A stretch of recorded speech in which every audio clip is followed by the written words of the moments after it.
Hello there. I'm making this video to share my experience as a first-time meet director. I recently held my first powerlifting meet, and I want to get into the details about how I decided to host a meet, what steps I needed to take, everything I needed to get, and my overall thoughts and experiences from this meet. To start off, ever since I got into powerlifting, I've had the idea of hosting my own powerlifting meet. I felt like there was a lot of improvements that could have been made to other meets that I've competed in, and other meets I've spectated as well. I felt like they weren't up to my standard, and I felt like there was a lot of things that I could have done better. And with that, I wanted to take on the challenge of hosting my first powerlifting meets. So the first step I really did was choosing a federation. Now, as you can tell behind me, I went with Powerlifting America. This was because there was a lot of good things going on with the federation. A lot of the top competitors were going there. There was a good membership base within Wisconsin, but there was no Powerlifting America meets in Wisconsin at the time. And I thought me being one of the first Powerlifting America meet directors in the state would be a really good opportunity. So I first reached out to Powerlifting America, and they led me to the regional chair. From there, the regional chair helped me find a date, helped me find reps, and ultimately how to end up running a meet and everything I needed. So the first thing I really talked to him about was the dates. With this, it was very contingent on the availability of the refs and the availability for me, but we set a rough time frame of either late January or early February. Now that we had that time frame set up, we reached out to a bunch of other refs. We decided to settle on February 8th based on their availability. Once I had refs and I had a date, I was able to reach out to other venues and see if they were able to host any meets. First one I really reached out to is the gym I'm the manager at, Primal Strength and Fitness, and it could have worked in that space, but there would have been a lot of moving around of equipment, and we would have had to shut down the entire gym for the day. So I decided to look for other facilities, just in case if this was going to be a larger meet, and if there was going to be more lifters in there. I wanted it to accommodate the lifters and make it overall a good experience and not feel cramped. So the next space I had in mind was Baki Athletics in Fitchburg, and as soon as I reached out to them, they seemed on board right away. I set up a meeting with them. We talked about the meet, why I'm doing this, what it would look like, any profit sharing, and all of that. Really just more general information, and they were on board with it right away, and they wanted this to happen by any means necessary. So once I found a venue, I reached back out to the regional chair, and he led me back to the federation. I told the federation I had refs, I had a date, and I had a venue. And from there, I had to pass a background check, and then I was able to get access to the Meet Director resource page where I was able to apply for a sanction. Once I applied for the sanction, it took about 3 or 4 days, and they got back to me and said I was approved. So from there, I was planning out everything I needed to do. The first step I really needed to take was figure out the name.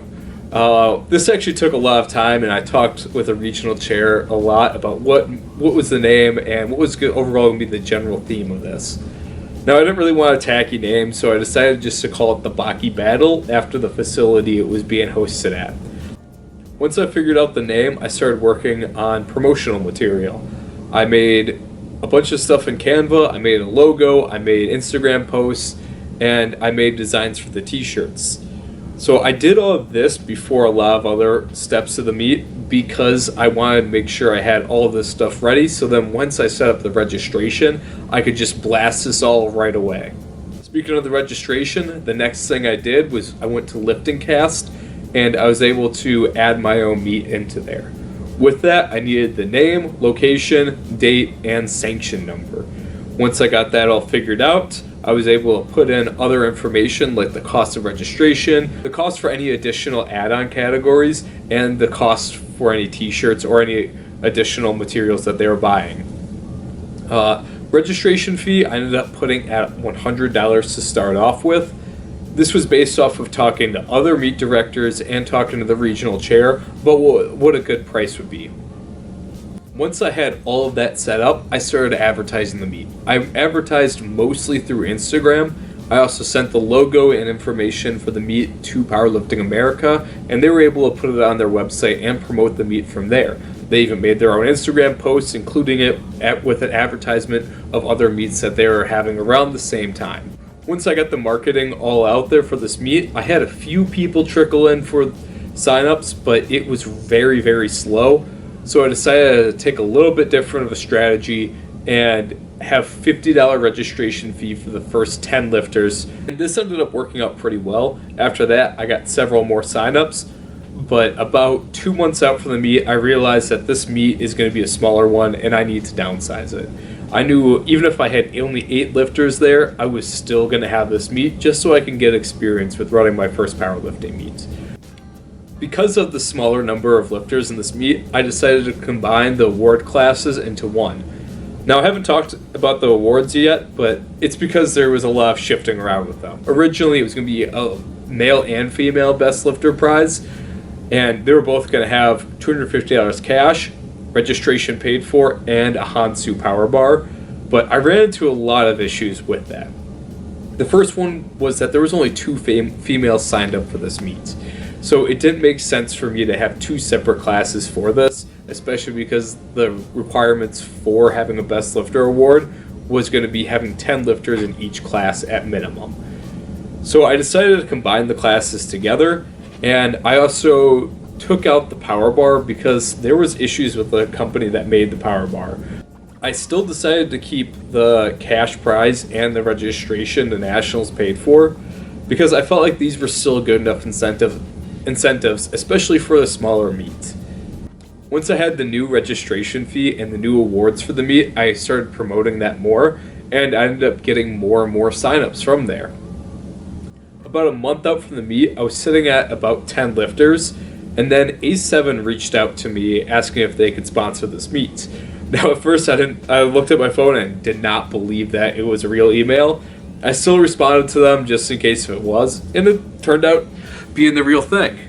They ended up sending goodie bags for all the lifters and giving a $50 gift card to the best lifter. This also then prompted other companies to reach out to me and sponsor the meet, such as my mom's company, the Richardson Center. They gave $100 to the best lifter, as well as provided chairs for the meet and a projector to use during the meet, which that was a big help. Those were things that were on my list to buy, and it was just things that brought down the overall cost of the meet. I also had a few other people donate about $100 to help support this meet as well. From there, I needed to find volunteers for this meet for spotting, loading, and any other miscellaneous things that needed to happen during the meet. So I made an Instagram post and reached out to some of my friends asking if they could handle out the meet and any of my followers that wanted to help out with this meet as well. I ended up getting about 6 or 7 people filling out the form, and with that, they ended up getting free Qdoba and a free t-shirt. From there, I needed to make a checklist of everything I needed to have. I made a checklist for what I needed for t-shirts, banners, everything for awards, and this was all about the month out point is when I really started to set this all up. I reached out to some other meet directors, and they gave me more guidance, and I sent a few of them my list of everything I had, and most of them said it was all good, and that I had everything I needed for the meet. At this time, I ordered this banner behind me to use for future meets and also to use for this one. I also ordered the best lifter banners for first, second, and third place, and those all ended up turning out pretty well. The biggest issue I ended up having with that was the second and third place banners didn't get there until the week after the meet, so I wasn't able to present them as a prize on the platform. About 3 weeks out from the meet, I still had a lot of questions about how things ran, like with the lifting cast, what to expect from the meet, and how to overall keep a good pacing for the meet, and how to handle the volunteers. So I reached out to another meet director in Wisconsin that was hosting the Wisconsin State Championships, and he decided to help me out with everything and showed me what I needed to do on lifting casts, how to handle my volunteers, what to do with the mic, and overall just how to run the meet. And he was very helpful with this, and in the end he ended up giving me a really big banner to use for my meet, which made it look awesome on the platform. It was really cool, much better than this one. It's a big 10-foot banner about 20 feet long, so it looked really cool as a backdrop. From there, everything was pretty much set. It was just a waiting game until the day of the meet. The day before the meet, me and the owner of Primal loaded up the trailer. We loaded up my combo rack, my bars. We had a full set of plates that he let me use for this meet.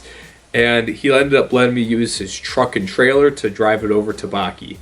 Once I got to Baki, the owner there had a full team ready to help me unload the trailer and get stuff set up, which made it super easy. And it ended up only taking us about an hour to get everything set up from start to finish. Into the day of the meet, it was a lot of nerves for me. I didn't really fully have a grasp on everything. I was nervous about a lot of things, and I wasn't certain where everything was going to go, how everything was going to work out. And I had a few volunteers end up dropping out, so it made me a little nervous about me not having enough help.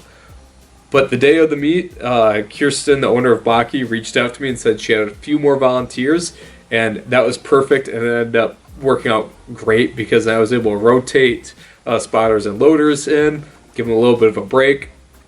I also ordered them all Qdoba and gave them free t-shirts. Because of how nervous I was for this event, I got up really early. Me and my girlfriend went out and got some breakfast, and then we got to the facility at 8:30 in the morning. Weigh-ins didn't start until 10, and the competition didn't start until 12 o'clock. The first hour and a half, me and my girlfriend just kind of bumbled around trying to figure out anything that we can work on. We ended up making a list of all of the people who were in there. We got the scorecards ready, and we talked to some of the refs and other volunteers and exactly what needed to happen. And two of the refs there helped out a ton. They've refed at 100 meets, exaggeration there, but they've refed at a ton of meets, and they knew how a lot of this thing worked. So I still had a lot of questions I didn't realize I had that I should have asked earlier, but they were super helpful and helped me out with the whole process and answered all those questions I had.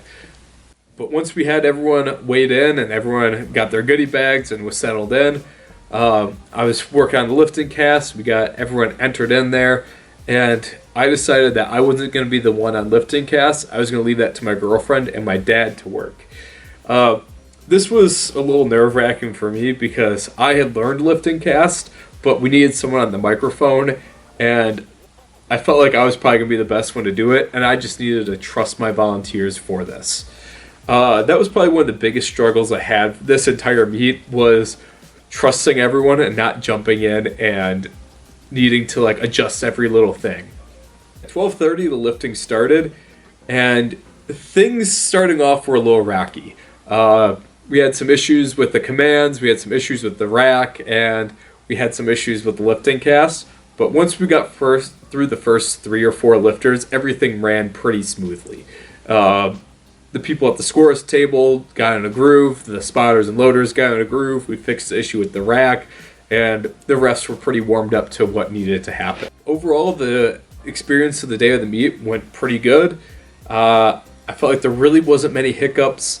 The meet was ran pretty fast, though. That was one thing I didn't like a whole lot, but it was ultimately out of my control. Within the federation, they set a 20-minute time limit in between squat, bench, and deadlift if it's a one-flight meet. So there was nothing I really could have done to slow down the meet there. We got through the meet, everything ended up going really well. I talked to all the lifters there, a lot of them said they had a good experience. A lot of the lifters and some of the volunteers stayed behind, and we loaded up the trailer and got it all broken down in less than 30 minutes and everything cleaned up, which was great. Once the meet was over, I knew I still had a lot more work to do. The first thing I really worked on was sending out a lifter response form, because I wanted to know what the lifters thought about the meet and what things could be improved during the meet. And I really care about what these lifters think, and I really want to make sure I'm improving this meet each time I'm doing it so it gets bigger and better each time. The next thing I worked on with this was the financial breakdown for the meet. Now, going into this meet, I knew I was going to end up losing a lot of money. I didn't have any plan for how much I was going to spend. I didn't have any plan to make a lot of money with this. I just had the mindset of, I'm going to host this meet. I'm going to do whatever needs to happen, however much I need to spend to make this meet happen. And I'm just going to be straightforward with this. I lost $1,700 from this meet. This was from getting the equipment, getting the sanctioning fee, getting prizes, t-shirts, food for the volunteers, and all the other smaller things in between that. The total revenue from the meet was $1,790, but the whole total cost of the meet was $3,583. So my net loss was $1,793 from this meet. This was a valuable learning lesson with how I ran this meet. Obviously, there was a financial loss from it, but I can accept that financial loss, and I'm willing to take that as a lesson learned. And I don't really regret spending that much money with the meet, because I knew I gave the lifters a good experience. I gave out good prizes, and I did everything I could to make this a good meet for as many lifters as I could. But overall, my thoughts of this meet was that it was rewarding for me. It was really rewarding. I remember sitting on the platform, watching people lift, just having the biggest smile on my face. And it was one of the happiest moments I've had in powerlifting, just being able to provide for these lifters and give them an experience that they haven't necessarily had. And it's something I want to keep doing. I want to keep providing these experiences for them. I definitely do want to do this again. And some of the things I need to work on are very small, and I have a lot of responses from the lifters about what they think could go better, what things went well, and just their overall thoughts on the meet. And I'm taking those to heart, and I'm going to be improving on those things that I didn't necessarily do well.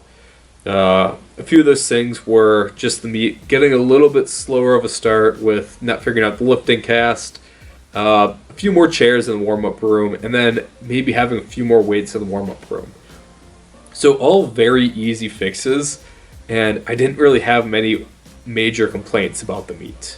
So I'm definitely going to do this again, and I really can't wait until I can host another powerlifting meet. I want to thank you guys for watching. I really appreciate you guys taking your time.